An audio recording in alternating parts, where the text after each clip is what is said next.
ಈ ದೇಶದ ಜನಪ್ರಿಯ ಮಾಜಿ ಪ್ರಧಾನಮಂತ್ರಿಗಳಾದಂಥ ಎಚ್ ಡಿ ದೇವೇಗೌಡರಿಗೆ 91 ತುಂಬಿ 92ಕ್ಕೆ 18/5/2024ಕ್ಕೆ 92ಕ್ಕೆ ಅವರು ಪಾದಾರ್ಪಣೆ ಮಾಡ್ತಾಯಿದ್ದಾರೆ.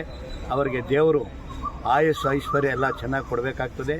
ಈ ದೇಶದ ಈ ರಾಜ್ಯದ ರಾಜಕಾರಣಿಗಳಿಗೆ ಮಾರ್ಗದರ್ಶಿಯಾಗಿ ಅವರು ಈ ರಾಜ್ಯದಲ್ಲಿ ಇರಬೇಕು ಅಂತ ನಮ್ಮ ಆಸೆ ಆಗಿದೆ. ಅದೇ ರೀತಿ ಅವರು ಹೇಳ್ಕೊಂಡಿದ್ದಾರೆ. ಒಂದು ಪತ್ರನ ಎಲ್ಲ ಮಾಧ್ಯಮ ಮುಖಾಂತರ ಬಿಡುಗಡೆ ಮಾಡಿದ್ದಾರೆ. ಯಾರೂ ನನಗೆ ಬರ್ತ್ಡೇ ಆಚರಿಸಬೇಡಿ, ಅಲ್ಲಿಂದನೇ ನೀವು ಶುಭ ಕೋರಿ ಅಂತ ಹೇಳಿದ್ದಾರೆ. ಆದ್ದರಿಂದ ನಾನು ಇವತ್ತು ಮಾಧ್ಯಮದ ಮುಖಾಂತರ ಎಲೆಕ್ಟ್ರಾನಿಕ್ ಮೀಡಿಯಾ ಮುಖಾಂತರ ನಮ್ಮ ಅಭಿಪ್ರಾಯನ ಹಂಚ್ಕೊಳ್ತಾ ಇದ್ದೀವಿ. ಈ ದೇಶದ ಮಾಜಿ ಪ್ರಧಾನಮಂತ್ರಿಗಳಾದಂಥ ಎಚ್ ಡಿ ದೇವೇಗೌಡರಿಗೆ 92 ವರ್ಷಕ್ಕೆ ಕಾಲಿಡ್ತಾ ಇರೋದು ನೋಡಿದ್ರೆ ಅವರು ಇನ್ನೂ 100 ವರ್ಷ ಬಾಳಬೇಕು.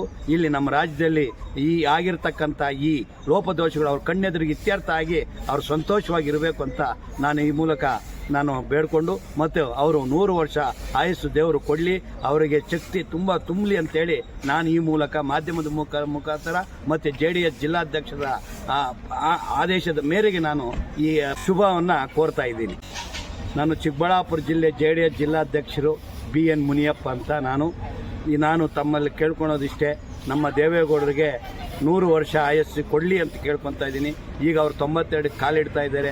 ಅವ್ರಿಗೆ ದೇವರು ಐಶ್ವರ್ಯ ಮತ್ತು ಮನಸ್ಸು ಸಂತೋಷವಾಗಿ ಕೊಡಲಿ. ಈಗ ಬಂದಿರೋ ಕಳಂಕ ಬೇಗ ಇತ್ಯರ್ಥ, ಅವ್ರ ಕಣ್ಣೆದುರಿಗೆ ಇತ್ಯರ್ಥ ಆಗಬೇಕು. ಅಲ್ಲಿಂದ ದೇವೇಗೌಡರಿಗೆ ದೇವರು ಆಯುಷ್ ಆರೋಗ್ಯ ಕೊಡಬೇಕು ಅಂತ ನಾನು ಕೇಳ್ಕೊತಾ ಇದ್ದೀನಿ. ಈಗ ಬರುವತಕ್ಕಂಥ ಯಾವುದು ಅಗ್ನೇಯ ಇರ್ಬೋದು ಎಲ್ಲ 6 ವಿಧಾನ ಪರಿಷತ್ ಚುನಾವಣೆಯಲ್ಲಿ ND ಅಭ್ಯರ್ಥಿಗಳಿಗೆ ಎಲ್ಲರೂ ಸಹಕಾರ ಕೊಟ್ಟು ಎಲ್ಲರೂ ಕರ್ನಾಟಕ ರಾಜ್ಯದಲ್ಲಿ ಬರ್ತಕ್ಕಂಥ 6 ವಿಧಾನ ಪರಿಷತ್ಗಳಿಗೆ ನಮ್ಮ JDS ಮುಖಂಡರು ಕಾರ್ಯಕರ್ತರು ಶ್ರಮವಹಿಸಿ 6 ವಿಧಾನ ಪರಿಷತ್ ಗಳಿಸಬೇಕು ಅಂತ ಪತ್ರ ಮುಖೇನ ಕೇಳ್ಕೊಂಡಿದ್ದಾರೆ.